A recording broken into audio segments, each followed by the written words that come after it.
A commitment to being the best dog mom ever comes with a high price sometimes. If you ever have exhausted yourself with worry about making mistakes and have played out thousands of worst case scenarios in your mind over and over, you are going to love today's episode. Stay tuned.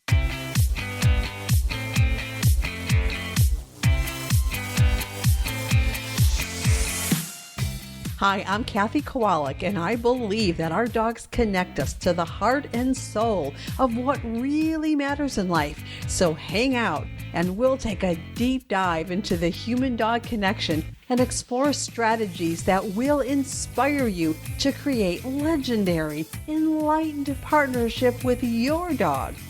This is the Enlightened by Dogs podcast. Well, hello and welcome. I am your host of the Enlightened by Dog Show, Kathy Kowalik, and I am delighted to be here with you today. Thank you so much for joining me and listening in and, of course, doing the work of becoming a brilliant partner for and with your dogs. So today I have a special interview that I'm sharing with you. I think you're really going to love it. I had a chance to talk with Erin, who had brought home a Border Collie bundle of joy named Jess. And the puppy was very intense and without any major quote unquote issues. But Erin ended up becoming overwhelmed, anxious, and even panicked. She was exhausted with worry about making mistakes, and thousands of worst case scenarios played over and over in her mind. Every small behavior issue with the puppy felt big, and it felt like a crisis for Erin because, of course, she had been, air quoting here, warned about the difficulty of raising a Border Collie puppy. And so buying books and enrolling in courses and looking for advice to fix every little thing that popped up only left her feeling more worried, exhausted, and stressed out. But these days, Erin is doing fantastic with her puppy and they are enjoying life together. And we're going to talk about that and about her process and how she turned things around and how she ended up getting through the most intense part of puppyhood and raising a young adult and ended up with a wonderful companion and overcoming the worry, anxiety, and all that. So let's roll this interview, and I hope you take some good notes and enjoy. A face-to-face with Erin. Oh my gosh. Sure. We live in Edinburgh in Scotland. We're on the edge of the city. I'm lucky to have some green space nearby, but also there's quite a lot of traffic and cars and things going on. We live with my husband. We're lucky enough to have a bit of a yard or a garden, which is great. Jess is 18 months old nearly. She's a Border Collie. Our first dog, so we got very psyched up ahead of getting her, did lots of research, right, we're going to get this absolutely right ahead of that. It's been a little bit different to what we had pictured. But I think it's after some wobbly times last year, it's lovely in ways I didn't imagine now. It's been quite a process. I'm excited to have so much further to work through with the Brilliant Partners Academy. Yeah. So Jess was, she kind of threw you for a loop because she was the perfect little dog and you wanted to be the perfect dog mom. And so you got so serious and so wrapped up in making everything perfect that you kind of were making yourself crazy, right? Sounds like. Yeah, and very close to literally, actually. It was intense, really intense. I think Jess was, now looking back, I realized that Jess, she's a magician, she's a fire dog, she was a puppy, she was just doing her thing. Everything was exciting. Her reactions to things were excitable and anxious and really full on. She had a lot of energy. She wanted to be in doing whatever we were doing. And that's not a problem, but I was reactive. And that it felt really, really much more full on than I'd anticipated. So my husband and I had been around dogs before. We'd had family dogs, but they were very different, very kind of, it's the perfect Labrador that has been mentioned before. Was super chilled in terms of, and families seeing the dog in a very different way. That they were an accessory, I suppose, and in the corner and over there, not part of the family in the same way. I suppose that we were, but yeah, Jess was very intense. She was up every couple of hours through the night, wanting some reassurance, and every person or every dog who passed was a huge event and very exciting. And I didn't feel equipped to deal with that, and I didn't know how to respond. But what I did know from all of my research and thinking about things was all of the ways this could go catastrophically wrong. That I had heard a million stories from my research of all of the things, particularly with Border Collies, that inexperienced first-time owners could do this wrong, and this would all explode, and everything would be terrible. So I started to only see those. I was playing kind of doom cycle tapes in my head of what could happen, and I was only seeing those tapes of the stories of what could happen. I wasn't seeing what was in front of me anymore, and it became very frantic. I was like, okay, so I have to do more research, I have to train more, and I can remember we took her to the vet for a checkup really early on. And the vet was like, okay, Border Collies, they can be a bit body sensitive sometimes, so you should work on cooperative grooming techniques. Here's a book I can recommend. And I can remember getting the book and just bursting into tears because there was this giant list of more things that I had to fit into the training schedule. I had to work with Jess on how to make sure her drops could go in her ears and her eyes. And I had to, there were so many things on this already endless training list that I felt I had no time for. It was just too much. And I got myself into this cycle of properly what I now see as the red zone. For me, Jess was doing her thing, but I was in this space of panic and cortisol stacking and all of the things that you talked about this week that can take things down the track. And that got to a stage where my levels were so high that Jess's behavior started to get not intense well, it was intense, but she started doing some of the pictures I had in my head started happening. Oh. So when we were walking by traffic, she would notice the traffic much more. She would get really frantic in response to cars passing. That she started chasing pigeons, where we'd never had that before. And I was like, oh, this is so. All of the stories I had about collies who chase cars and chase other things. Or she started eating lots. On the street, she would kind of grab anything she could find, and that.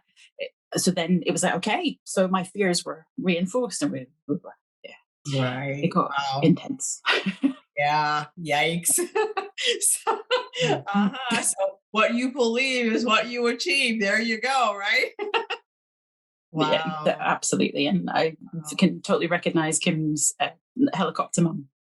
The piece. And then when we were out on walks, it was constantly, okay, so every second I had to be doing something to prevent something that was in my head not actually happening. And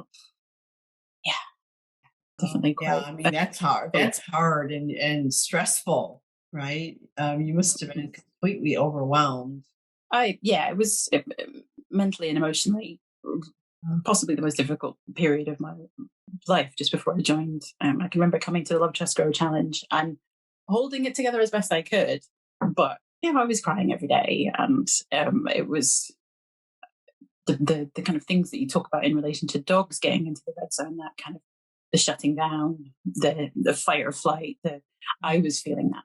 I was very much there, and it was definitely intense. And I think that the shift that I feel. It's strange. I suppose I find it tricky to talk about because for other people, in some ways, the transformation has been in their dogs. Whereas Jess has been, she's a wonderful character and intense in her own ways. But actually, the transformation has been in me in a really, really big way. I feel like the sun has come out. So it's now things are so much calmer. I think I'd written some notes before the session that before I felt like 90% of my time was stressing and worrying and crying, whereas now 90% of my time with Jess is happy and full of love and calm, and it's a really lovely experience to be with her now, and it's definitely helping the whole of my family. My husband is taking the matriarch setting the tone piece is definitely happy. Yay for all of us. Yay, side bonus. Yeah. And I chatted to him earlier about a couple of other things, and I realized there's a metaphor I have in my head. Before, I'd been like an actor trying to learn the lines for scenarios but didn't know what play they were in. So I just felt like you had to learn every script ever, every training thing for any possible scenario ever. But now I feel like I can ad-lib. I know how plays normally work. I know how this normally works. And I've got a structure, I've got a toolkit, and I can roll with it. And Jess and I can roll with it. And whatever is thrown at us, we know how to approach it. I'm early on in my BPA journey, but the difference is huge because of that. And I know I don't get knocked for 6 anymore, and my cortisol levels are under control. Yay! Wow! So now you're able to enjoy Jess and have fun with her, take her on walks, and where it's safe, she gets to be off lead sometimes without you freaking out.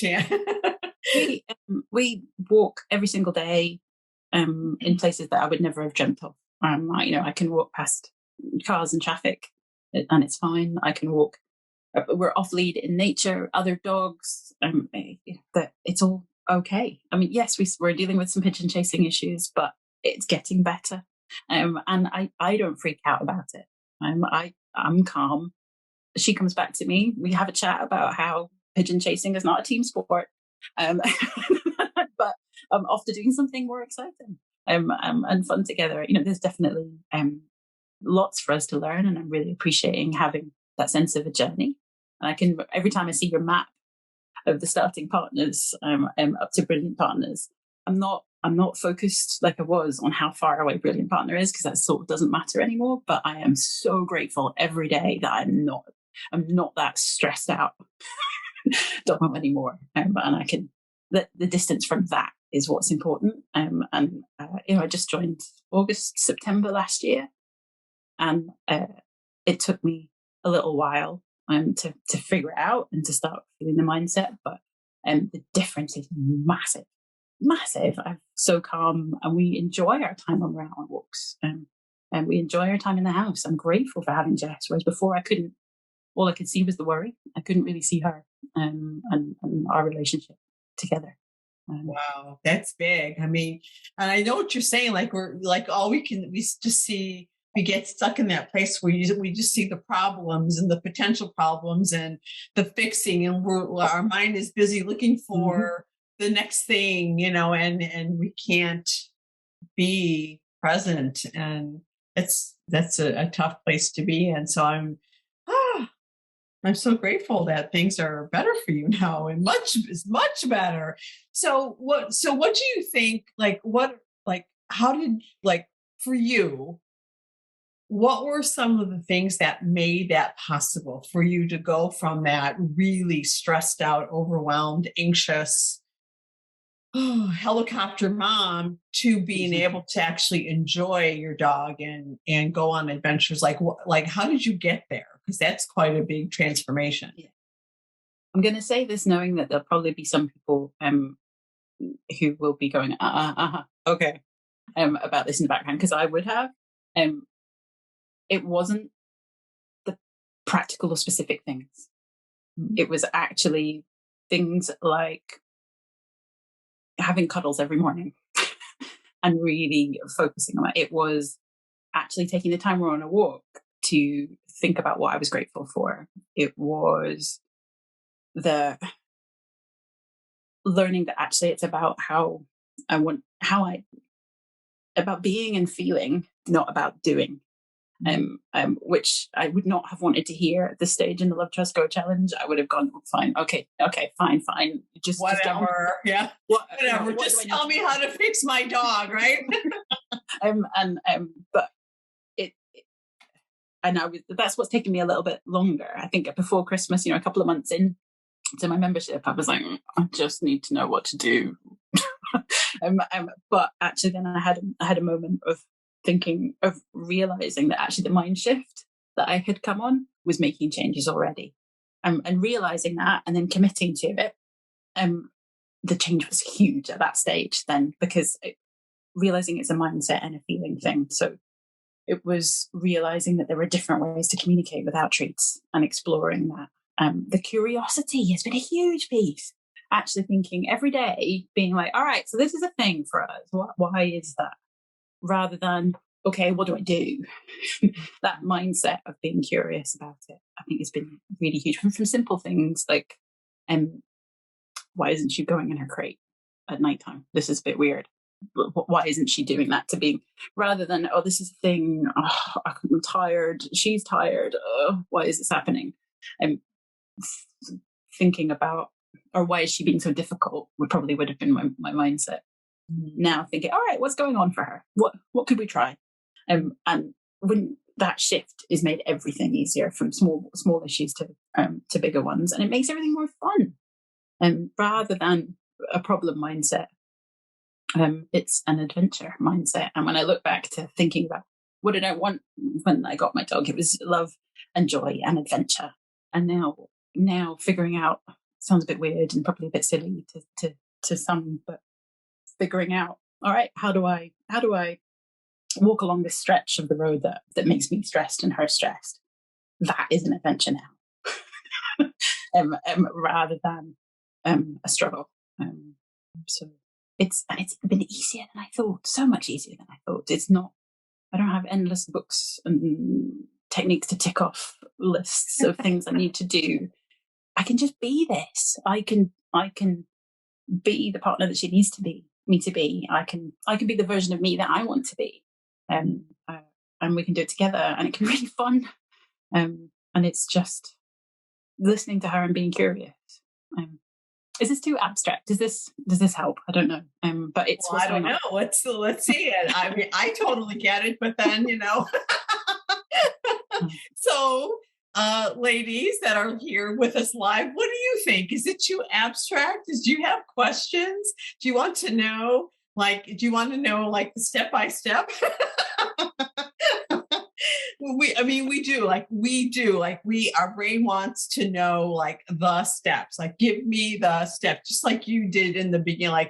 I just want the steps. We want the directions, because that seems to be the easiest path forward. And the directions that we give are step-by-step directions, but it's not what we think. It's not what our brains are expecting that to be. We want doing steps. And when the doing step is to be, that it can say, what do you mean? What do you mean? How is breathing and believing that I can be calm, how is that going to help my dog, walk with me? How is that going to help my dog settle down instead of barking like a crazy person? Right? It can be really challenging for us to wrap our brains around that. So let's see what we got in the chat. So, love your story, works for me. I relate, makes sense. I totally get it. So yeah, so I guess it's, it's abstract, but not too abstract, I guess, perhaps. So if anyone has questions, for Erin, this is your opportunity, right? I mean, you could always connect with Erin in the Brilliant Partners Academy because she's very helpful. But if you have questions for her right now, this would be your chance because it's been quite a transformation. I mean, and it's kind of cool to see, it's like real life witnessing to watch in the most dramatic fashion the person do the work and do the changing, and the dog just comes along and it blossoms and everything is great with the dog with no intervention, right? It's really cool to see that. It's almost like an extreme case of it. You know what I'm saying? Mm-hmm. Pretty cool. I think for me, recognizing that it's okay that the issue was me, that I don't need to feel shame or guilt about that. I think that doesn't help me. It doesn't help her. What I can How did you do that? I mean, how, because that's the thing, right? Sometimes when we see it, we certainly see it in the Love Trust Grow, but we also see it in the Brilliant Partners Academy where someone will say, they'll have that realization that, oh my God, it was me all along. And they feel devastated and guilty and ashamed and embarrassed. Right. And so how was that for you? And if you did feel any of that, how did you get through that? I think I definitely had a period early on where I was so sad that I missed seeing how cute Jess was when she was a tiny puppy. That I mean, I can barely remember it, and it was last year. I was and it was heartbreaking at the time. But I think, and again, I know that the cynic in me, on hearing this, would have said, yeah, you're pushing us to join the Brilliant Partners Academy. Sure. That's not it. That's not it for me. I genuinely feel this. It was the value of community and seeing other people go through those, recognizing that maybe not to the same degree, but on a coaching call or in a post in the Facebook group. Oh, it was me. Actually, I'm the issue here. For different instances, seeing other people be brave enough and courageous enough and open enough to look directly at what was happening and to realize actually and admit and share that it's part of the issue, maybe some of it, maybe all of it, was where they were, and that was okay. And let's move on. And we can't control yesterday. There's no point focusing on yesterday or tomorrow, but we can do something about today. Let's choose who and how we want to be right now. I think there was a post in the community yesterday where we were all talking about we can do the next right thing. I think one of the other community members had shared a post about that, and I think that's exactly it. And we can choose what we do now, so let's do that. And that community, I think, has really helped me embrace that mindset and to kind of park the shame, because I'm not alone.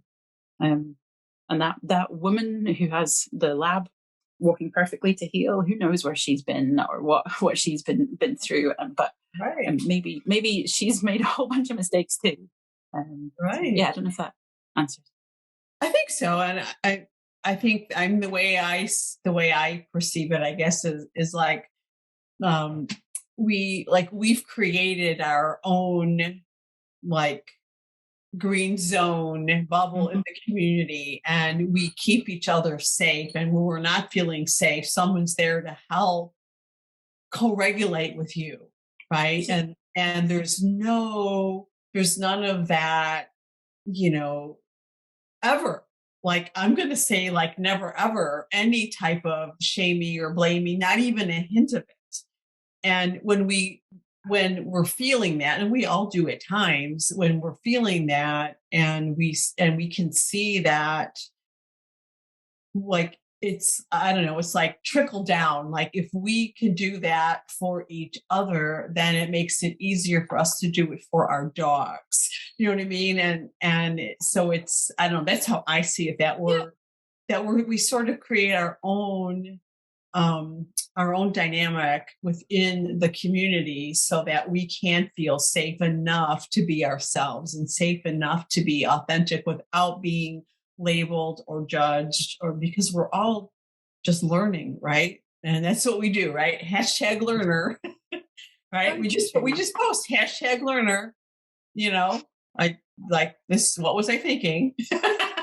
I think and talk at the same time. So forgive me if I've been talking too much, but I think that's also, I have a space for that in the community. I have a space to process what I've gone through by writing out and sharing it, or sharing it on a coaching call, or the space for it that helps. Then it helps it stay and turn it into action. Yeah, love that. Love that.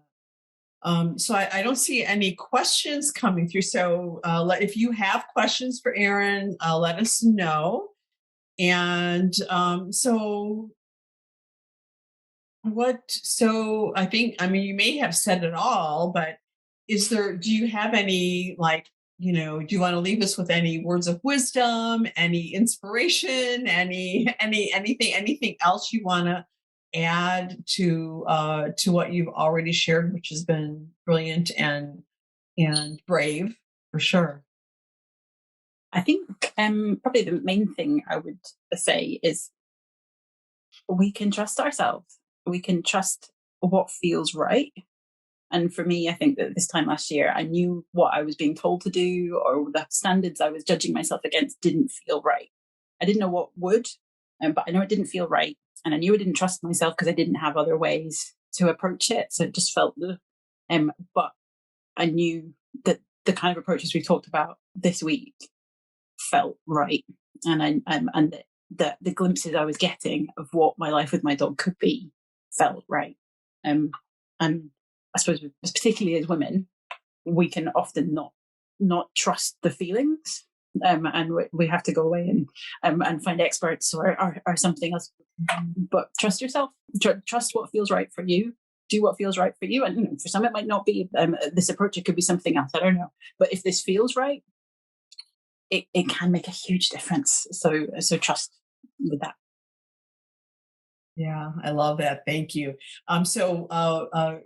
Gouda says, were there any specific problems that you wanted or tried to tackle, or was it more just the whole thing? Honestly, everything felt like a problem. Because I could see what it would become all the time. So for me, it was things like walking along next to traffic felt like a huge problem because she was really excitable. There was loads going on. I was terrified she was going to get run over, and that's the doomsday cycle with that one that I played. So hearing and one of the steps I took in this course last year was just giving myself permission to not walk by traffic.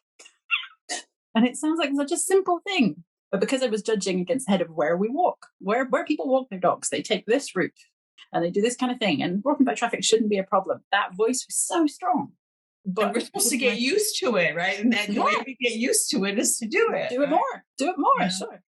So that was a specific issue. She would wake up every couple of hours at night and want reassurance.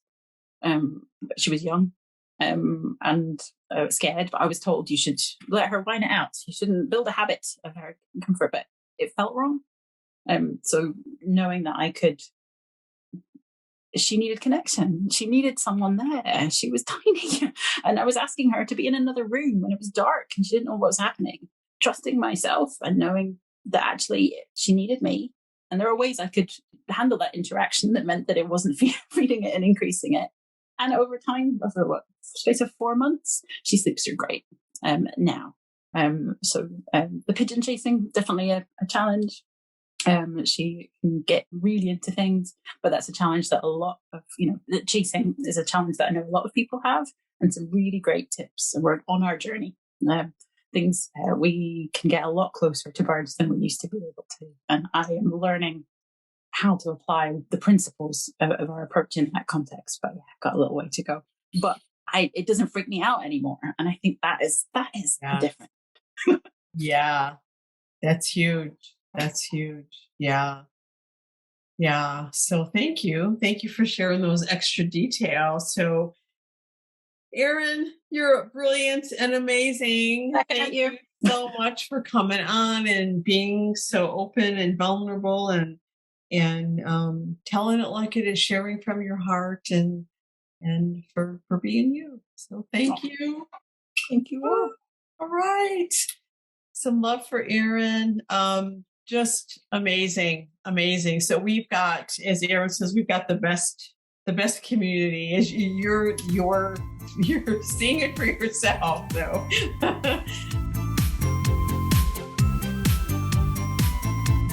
Was that awesome or what? I hope you loved that conversation with the lovely Erin as much as I did. Just an amazing dog mom and brilliant all the way around. So I hope that you got lots of tips and insights that you can use in your life with your dogs.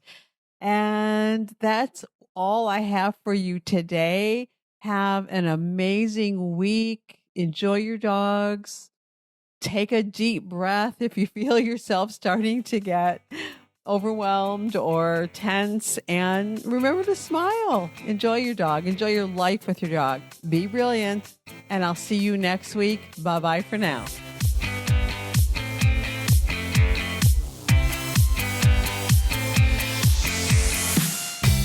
Thanks so much for listening. And hey, if you would like to work with me so that I can help you discover the missing pieces you need so that you and your dog can finally be happy and enjoy life together, then head on over to dancingheartsdogacademy.com and request your invitation to join us in the Brilliant Partners Academy when the doors open for the next enrollment. See you next time, and remember, a brilliant partnership with your dog makes your whole life brilliant.